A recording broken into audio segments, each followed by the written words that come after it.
What's going on, guys? So in this video, we're making some spicy sushi. It's gonna be crunchy, it's gonna be spicy. If you don't like the spice, then you know what? You can tone down like the jalapenos. Maybe don't put that much sriracha in it. Fine tune it the way that you guys like it. But we're gonna make some spicy sushi, so stick around. So we're spicing up the new year with this sushi. I basically saw this video from Cooking with Cocktail Rings, and I thought to myself, hey, how do I make this protein packed? And how do I make it a little bit less calorie dense? So I tweaked the recipe just a little bit, so stick around. So the first ingredient you want is some shrimp. I went with the frozen kind. This defrosts pretty quickly. I just put the shrimp in some water and it defrosted in maybe like 5-10 minutes. You can go with fresh shrimp as well, but just keep in mind that this does need to defrost before you start cooking.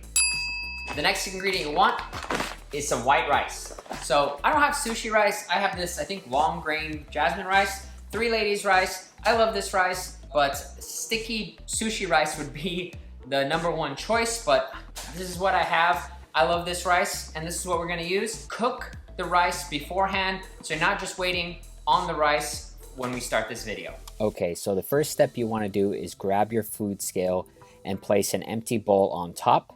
Tear it out so that way you have a 0 set scale to put your shrimp. But what I did is I actually thawed out my shrimp first in the bowl, teared out the scale, and then took 9 ounces away from the bowl onto the cutting board. So I did it a little bit backwards. You can do this way as well. Because I bought frozen shrimp. If you buy fresh shrimp, you can just go ahead and throw the fresh shrimp into the bowl to measure out your 9 ounces. After weighing out 9 ounces of the shrimp, you want to butterfly cut the shrimp. If you don't know what butterfly cut, it's also called filleting, or you could just, cut them in half. Either works. We want to do this just so we get a nice, even grill on the shrimp. We don't want to leave any parts overcooked or undercooked when cooking the shrimp. Now, time for cooking. So, when I like cooking, I like to use an olive oil spray. You can use Pam or a butter spray. A 0-calorie cooking spray is ideal here. We don't want to add any extra calories from the cooking oil. This will just defeat the whole purpose. It does taste better probably with the oils, but we're looking to keep this as low calorie as possible. Keep in mind, you want to maintain a good heat if you don't want these burnt, so go ahead and turn down that knob if needed. When cooking the shrimp, be sure to flip each single one by one. Do not use a spatula and just kind of mix all of it together. We want to have a nice, even grill, cook, pan sear on each shrimp. Once you're done cooking the shrimp, you want to go ahead and cut the shrimp in half and into little pieces. This can take some time, or you can get a really sharp knife and you can just chop away just like this. Be very careful not to chop off any fingers. As you can see, my cutting board is slipping away from me, so be very, very careful when doing this chop method. Next, grab some green onions. I grabbed around 3 to 4. Honestly, it's up to you how many green onions you want. You're going to want to thinly slice or just go ahead and just chop them into small pieces to put inside the bowl. The next ingredient will be around 25 to 35 grams of sriracha. Now, this is a quick tip on how to measure sriracha since it is in a bottle. Go ahead and throw your food scale underneath the bowl, tear it out, set it to 0, then put in the sriracha in grams. Now, I ran out of sriracha, so good thing I went to the store and got myself a spare bottle. You can never have too much hot sauce. Let me know down in the comment section what your favorite hot sauce is. Is it sriracha, tapatio, or anything else? Let me know down in the comment section, guys. The next ingredient is light mayo. We went with 22 grams or 1.5 servings.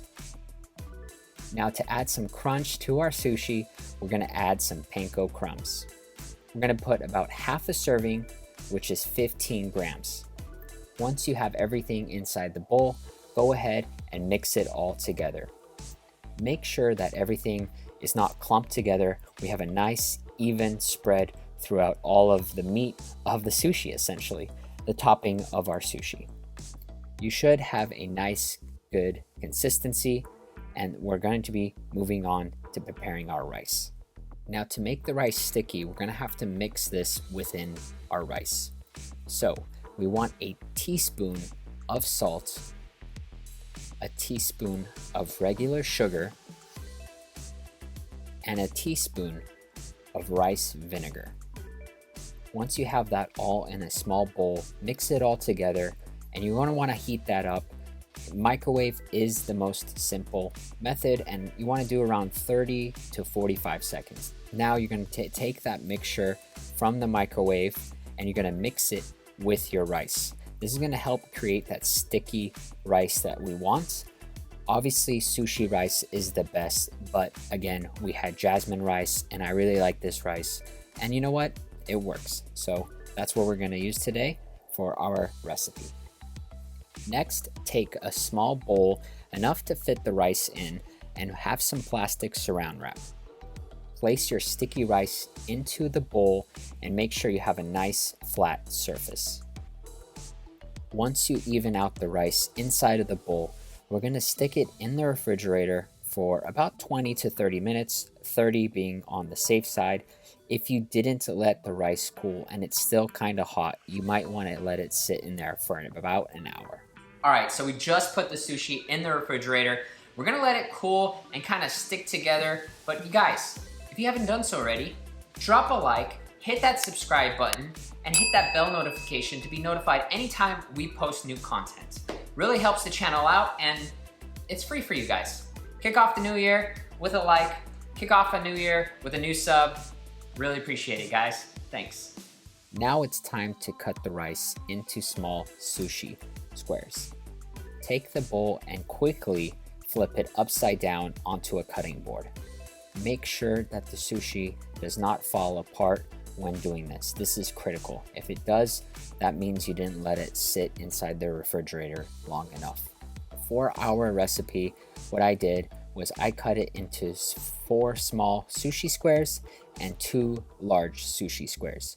You can go ahead and cut very small sushi squares if you'd like, but for me, I wanted to try a little of both. As you're cutting the sushi into small squares, be sure to have your pan on and spray some of that cooking spray. We want to warm up the pan to kind of crispen up the sushi on both sides before putting the topping. Once the sushi is ready, it should have a nice light brown texture, just like this. Now we can go ahead and put our spicy shrimp on top. Now, you know me, I love spicy food. So what I did was I thinly sliced some jalapenos. This is totally optional. It already comes pretty spicy, but I wanted that extra kick.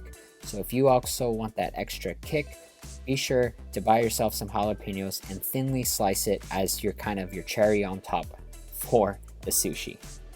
Now it's time to throw the shrimp onto the rice. This is going to be full of flavor. You have the crunchiness of the rice, you have the spiciness of the shrimp, you have the green onion to bring out that flavor. This is honestly going to impress anyone that you're cooking. This is protein packed, low calorie, and just look at the aesthetics of this. This is going to impress your friends, your family, your significant other. I mean, I was impressed when this came out. Look, I mean, the jalapenos on top just give it just a great touch. If you're enjoying this right now, be sure to hit that like, subscribe, and the bell notification to be notified anytime we post new content. Really appreciate it, guys, and I hope you enjoy this recipe. Here is the final product. Look at these things. Boom.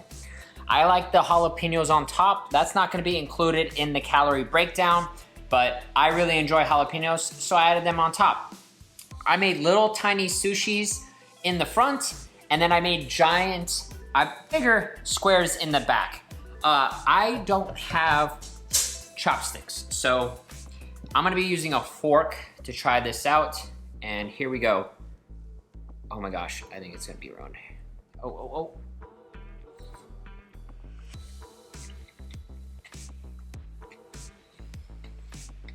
Spicy. Remember, the jalapenos are optional. You do not have to put them in. All right, let me tell you the calorie breakdown. 1 second. So, guys, for all 1, 2, 3, 4. Honestly, if you cut these both in half, you'll have 2, 4, 6, 8. 8 giant pieces of sushi. All 8, 609 calories, 76 grams of carbs, 13 grams of fat only 13, and 47 grams of protein, guys. Oh my gosh, this is a perfect meal for yourself if you're a sushi lover, if you're a spicy food lover, if you're out on a date, or if you wanna spicing up your kitchen. I don't know what I'm saying, but I'm gonna throw these down. I'm gonna finish these and enjoy the rest of them. But if you enjoyed the video, drop a like, hit that subscribe button down below. Bell notification will keep you updated anytime we post new content. Video links down in the description below. Make sure you like, follow Instagram, TikTok, Lift to Eat Fitness on Instagram, and Lift to Eat on TikTok. Nutrition coaching, links in down below. We'll see you guys on the next video.